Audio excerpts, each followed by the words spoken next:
everyone, and welcome to another episode of Crafty Beer Reviews. Today I am joined by Mr. Rob, and we are doing a special kind of episode. This is almost like a versus. It's not a vertical, but what we have here are two beers from Cigar City, and they're based out of Florida. We have their Islay IPA, and then we also have their Islay IPA, but this one is aged on white oak, so should be pretty interesting to see how these two taste. We're going to do them side by side to see which one tastes better, or just, I guess, the differences between oak aged and non-oak aged. But I know these both come in at 7.5% ABV. And you want to serve them both. Well, I'm spilling a little bit of beer on the table. Sorry. That's alcohol abuse. and you want to serve these both at about 50 degrees. So I have never had anything from Cigar City, so this will be quite a treat. You can notice the color difference already. Oh wow! Yeah, the oak. Pretty cloudy. I think we got a little bit of sediment in there, but pretty cloudy, like a dark burnt orange, versus the regular is pretty damn clear, and it's like a light golden orange. Yeah. So big differences right off the bat. I guess you want to dive into the regular Islay first. Yeah, let's do it. All right. Oh wow! I get like some peach, some mango, a little bit of like a citrus rind type of thing going on. It's not quite as fresh as some other cans that I've had. It's been sitting in my fridge for about, what do you say, a week or two? Yeah, because that would make sense. So I think some of that aroma has diminished. I'm curious to see how the taste holds up. I could see that, because I do get a little bit of that biscuity, slight caramel type malt note in there, but definitely hop forward. Let's go ahead and see what the Islay and white oak smells like. Wow, way different. Yeah. Way different. I actually get a ton of white oak. It actually smells slightly sweeter, in a way. Like, you get a lot of oak tannins. To me, it almost kind of crushes the regular IPA. Like, I get a little bit of citrus, a little bit of, like, a mango-esque type thing going on. I definitely get mainly sweet. It's like a sweet, it smells sweet, and it smells almost like a birch tree, if that makes sense to you. The aroma's almost off-putting to me, though. Very strong oak presence. Alright, well, I'm interested to see what these two taste like. Let's go ahead and taste the first one. Cheers, sir. Ooh. Right off the bat, I get a decent amount of citrus. I get a little bit of pineapple, maybe some mango. That kind of falls into, after that, I get a decent amount of like a sweet kind of caramel note. And then a little bit of biscuity malt in the backbone, too. I definitely noticed that some of the bitterness has faded. Yeah, it's not too bitter. I mean, it's an IPA, so yeah, obviously there's going to be a little bit of bitterness, but not overwhelming. It doesn't finish as dry as I would have thought. Like, it's a little bit creamy in the finish.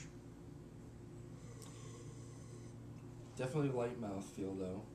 Yeah.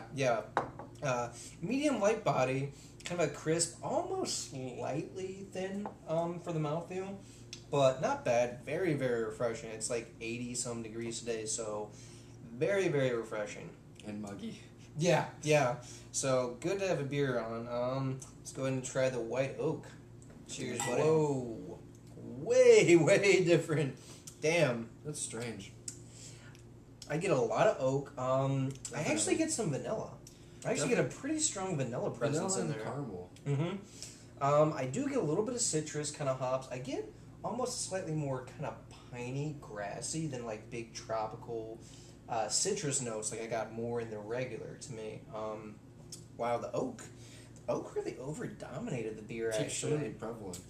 A lot of oak tannins. It tastes like very, very woody, actually. I don't see a bottling date on this. I may be missing it, but I do not see one on it. I didn't see one on it either. So I don't know if this is fresh or not. You got it in a trade, so right. We assume it's fresh, but it could be a little bit old. I don't know if it's in regular rotation or not.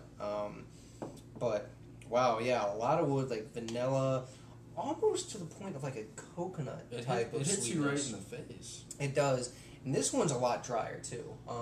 The body's a little bit heavier. I'd say it's solid medium. And the mouthfeel is more kind of creamy, less crisp. Still good, but it's like almost like a mouthful of wood. It's funny that you mentioned coconut because it still does taste tropical, Mhm. but not in the way that you would think. Not citrusy, fruity, tropical. Yeah. It's woody and it does taste like coconut and pine and wood. And That's weird. That is really strange. I'm not even sure that I like it. I kind of want to see what the regular tastes like now Interesting. after that. After taking a sip of the white oak and then going straight to the regular, it actually seems to thin out the regular a little bit more, in my opinion. Not to the point where it's bad or watery, but it seems a little bit thinner, probably just because the body isn't quite as full. Interesting stuff. Very interesting. As far as a rating goes for the regular Islay, what would you say? I'll give it a solid 4. Okay.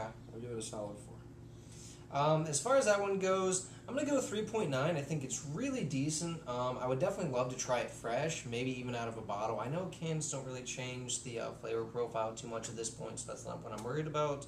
But I would love to try it a little bit fresher because the tropical fruit and the citrus that's there taste a little diminished, and I think the malt's a little bit more prevalent than in some IPAs, but still a very, very solid offering, even with a couple weeks age on it. As far as the white oak, what are you thinking? That's the tough one in my mind. It is what it is. It's bottled as a white oak aged IPA, and that's what it is. Yeah. As far as my palate goes, I'm going to give it a 3.5, and that's being a little bit generous.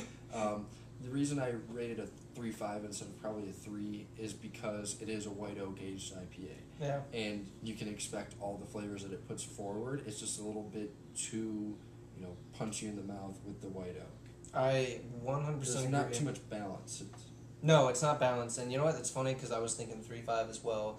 I do like it less than the regular Islay, and pretty much because of what Rob said. Now, I mean, obviously they do say it's white oak aged.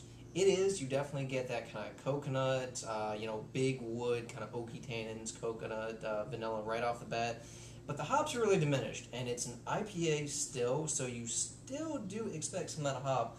And it's there, but it's just very, very much masked, in my opinion. So, not a bad beer, definitely above average. However, not something great. Again, I don't know if it's aged or if it's fresh. So It's not as easily drinkable either. no, it's not. The drinkability is a lot lower on this one. I can kind of see if you're sitting on this, it would become like a weird barley wine almost in a way. Interesting stuff. I'm glad I finally got to try some Cigar City after all this time, but very weird stuff. Hopefully we'll get to try some more in the future. But yeah, that does for this beer review, guys. And remember, if you want to see any particular beer review, just leave me a comment, and I will try and get to that. Alright, we're going to get back to sipping on these bad boys, and I hope whatever you're doing involves good craft beers. See ya. Cheers.